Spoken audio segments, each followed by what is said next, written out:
He waits. He looks out the window and he waits. He doesn't look at the magazine, the one on top of the others littering the table, the one last picked up by the last person who sat in this room. He stands, not wanting to sit, not wanting to look down at the magazine. He looks down at the magazine, which stares up at him, defiant, disinterested. The magazine didn't ask to be brought into this room. It didn't ask to be read or ignored, to be picked up and put down, to be digested and then discarded. He stands, knowing that if he thinks about the magazine he wishes he wasn't looking at, the magazine he won't read, he won't think of the things he doesn't want to think about.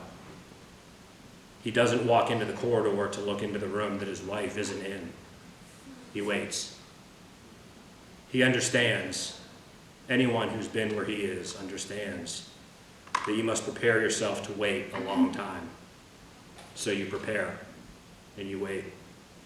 And then it's even longer than that. Longer than you remember. Much longer. He remembers standing, then sitting in this room, almost the exact same spot twice already. Third time is the charm, he doesn't think, and still can't help being surprised at how long he's had to wait. He waits. No one talks to him. They know who he is and why he's here, and no one knows the story he could tell. It's the same story told by everyone who stood where he's standing could tell. He stands silently shifting and sorting his awareness that eventually they'll bring her to the room. When they bring her to the room, he'll see her. He'll see her seeing him, then see her seeing him see her. And then she'll ask him, and he'll have to tell her. He'll try not to tell her, and she'll look at him and remind him that he has to tell her. He waits. He wishes they would hurry up. Hurry up and get it over with, he doesn't say. And then he hopes that they'll never come so he can stand, peacefully paralyzed. Eventually, he looks at the table and the magazine that waits for him to pick it up. He doesn't pick it up. He sits down and doesn't think about the nothingness that surrounds him, the nothingness around him, and the gnawing nothingness inside him. He doesn't notice the plants or the paintings or the cheerfully colored curtain that doesn't quite cover the light outside. He doesn't allow himself to contemplate the sterile silence screaming all around him, the vacant spaces and the odd energies of dying life. Most of all, he doesn't think about it, how impossibly clean people in impossibly white clothes, speaking impossible to understand languages, using impossibly powerful tools and technology, do everything they can, but still can't keep it from occurring. He finds himself staring again at the magazine he's picked up without realizing it. He doesn't open the magazine that, under normal circumstances, he wouldn't have the slightest inclination to read. He doesn't open it and therefore does not, among other things, learn about which foods would improve his sex drive and help him sleep more soundly. He does not find out ways to make his partner reach new levels of ecstasy every time. He does not peruse his horoscope to see what the future has in store for him. He does not discover the secret to losing 10 pounds in only 3 days. And he does not skim the interview explaining how the fragile millionaire singer lost the chance at making millions more dollars after having a nervous breakdown while filming a commercial for a soft drink she wouldn't otherwise endorse. He waits.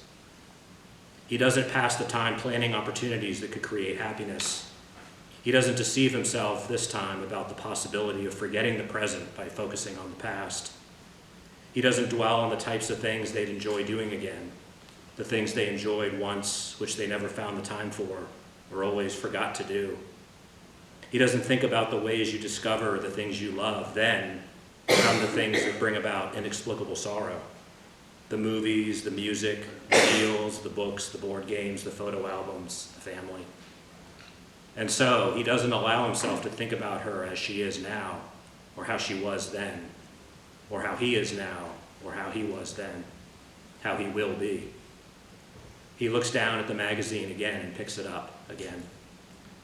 He understands that the second he opens the magazine, they'll arrive, wheeling her down the hall like the enigmatic magicians that they're trained to be.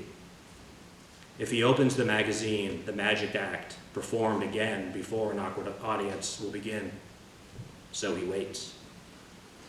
He stands up and looks out the window at the horizon beginning to disappear in heavy air beneath the tops of trees. He looks down where miniature people inside miniature cars sit in miniature rows, slowly moving forward in the direction of their miniature houses and the miniature respites awaiting them.